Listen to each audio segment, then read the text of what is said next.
The drink spitter. Yeah, I told you about the chick that got caught with the ice cream licking. Yeah. They're gonna charge her with federal.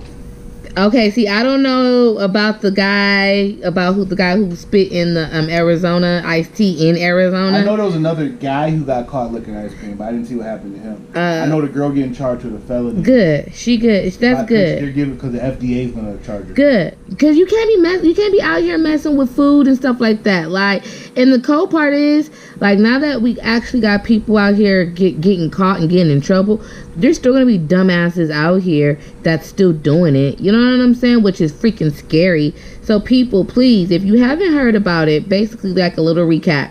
You know how you got these dumbass kids out here eating? You know what it is? All these people out here doing this dumb stuff to the food, they the ones that did the Tide Pod challenge. Fuck their brains up. So now they can't understand right from wrong in life. So you got one girl, and unfortunately she my people. She ain't my people's. I ain't gonna claim her. We ice cream people. We auctioning them off. They don't belong to our nation.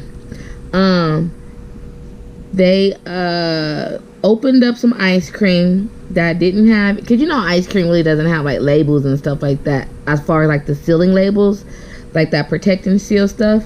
So they take off the labels, and I mean, not to take off the labels, they open up the ice cream, take off the lid of the ice cream, lick the ice cream, put the lid back on the ice cream, and then put it back on the shelf in the stores, in their little freezers, okay, for any person to be able to buy. So if your ice cream don't got like a little seal or some way that you can be able to make sure it hasn't been messed with, don't buy it. Like if you could just take the lid off and it's just bam, time to eat, don't buy the ice cream. I mean, I just need y'all to be a little better safe than sorry. I'm just saying right now. Excuse me. Arizona guy, the guy, he opened up Arizona iced tea, broke the lid, broke the seal, spit in it, closed the cap on that bad boy, put it back on the shelf. So when you go and buy your little drinky drinks, look at the seal before you walk out the store, okay? Make sure that seal has not been broken in any freaking way, because they out here tripping with the food. But they are getting prosecuted, y'all, so at least we know that they doing something about it at the end of the day. Like, this ain't gonna, all the shenanigans ain't gonna keep on happening, thank God. So, on the lighter news, guess who broke up? A1 and Lyrica from Love and Hip Hop. Oh, you told me about that. I told you about that. Oh my gosh. But did I tell you I seen him rocking rainbow nails? Because you know he be painting his nails, right? Yeah, his polish was rainbow. I didn't understand, that fits his whole brand. But babe, like, he wears pearls. He got, but I'm just saying, like that's, I don't know. Like, is he trying to say something? Because you know what? I mean, if you do not question the pearls and the and the outfits that he wears, then I can't question. Like, he's on brand. Like, oh, I see. It's his swag. Yeah. Like Tutti Frutti. Little Richard. Like Little Richard. That was his brand. Okay. Yeah. So, like, now if Ja Rule came out with like some rainbow nails, like that don't match anything you've been doing. You know what I'm saying? Yeah. Like Young Jock said when he put that conch in his hair, he like, hey, look, you just gotta give it time. It's gonna stop looking weird to you. Yeah, he did say that. I mean, and the man has like ropes in his hair and calls them dreads, but it looks like rope. Yeah, like it actually blonde rope at that. It looks good, actually. That's what's crazy. Used to it. It's on brand. It looks good. Yellow rope hair and pearls. Okay. And tight clothes. Okay. But he kept his gangster. When he had to jump up on that table. Yeah, it was time to drop kick a dude. Like, it was on.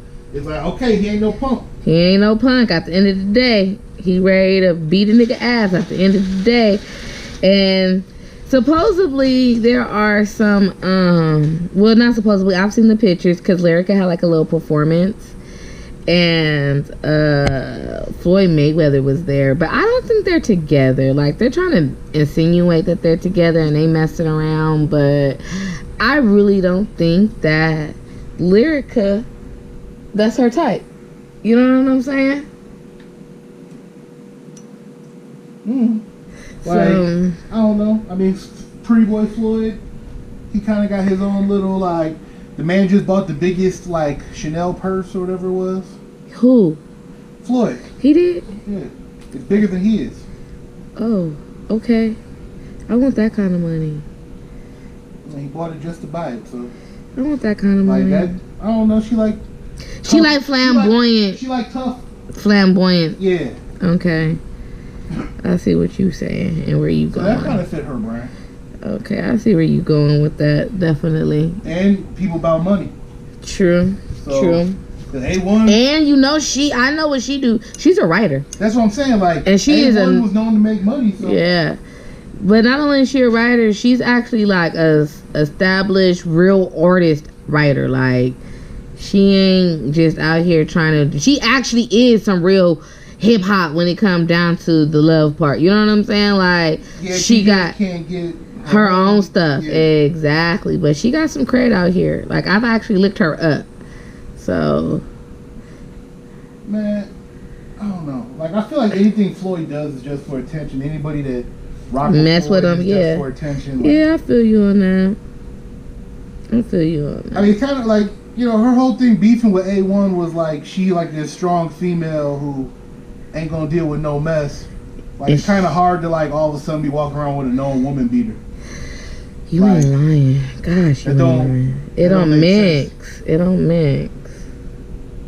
And Floyd can't keep a chick on top of being a woman beater, like. So and all of that money. Right, so. Even I kept Tina.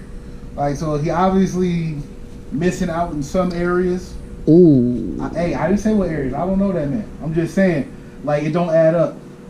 You know what I'm saying? Like, if you a dude. Yeah. And you got dough like that. Yeah. And fame like that. Yeah. Like, you obviously missing out on something that people ain't saying. It's like how Halle Berry can't keep a man. Okay. Everybody act like she the most beautiful chick in the world. Ah. If you that bomb, why you can't keep nobody? Okay, I see what you're saying. Like, I get Floyd a little crazy and possessive, but damn, I've seen dudes who crazy and possessive, and their woman don't go nowhere. Leave Clint out of this. I was talking about a dude named Jimmy. Oh, okay. Marcelino? He a whole nother breed. Oh man, that's hilarious. So, I think at this point, the only reason why I have not given up on Claws season, what is this, 4? I've given up on Claws. I haven't given up because I feel like I've put in time. Like, some mad ass fucking time. And, like, I just don't want to have to deal with it. Like, if they come back and it's some good stuff and I broke up with the person, you know what I'm saying? Like, I'm basically like, I feel like it's a real relationship with me and Claus right now. It is. That's because you was ride or die for Claus and the whole nail tech thing. Like, yeah, real nails being done on camera. Yeah. Like I remember how offended you got when you found out that they all wear press-ons. Yeah. But you admitted it made sense as to why. It does make sense. Right.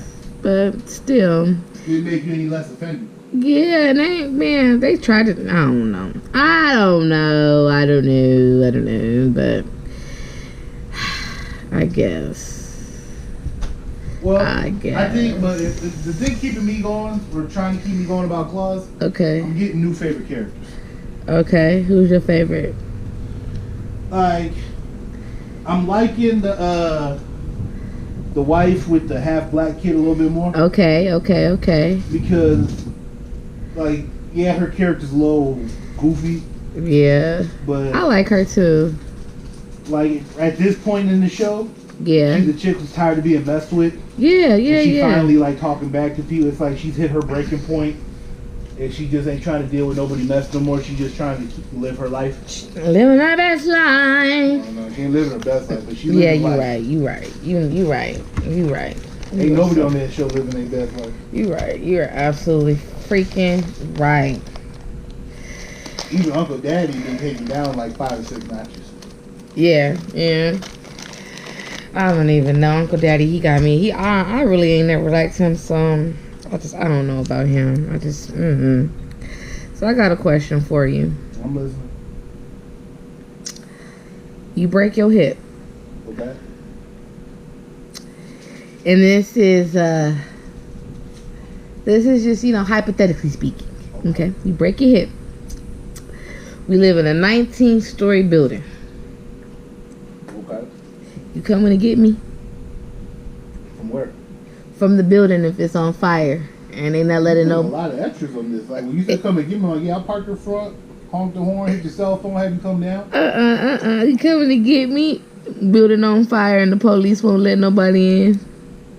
So I gotta fight the cops and crawl through a burning building with a broken hip? Yep. It's like God wanted you to die, man. Oh, God damn it. Okay. So for me, no. What if it was for your mama? It's like God wanted her to die, man. Hypothetically speaking. I gotta fight cops, crawl through a burning building, a broken hip, and what floor am I on? You said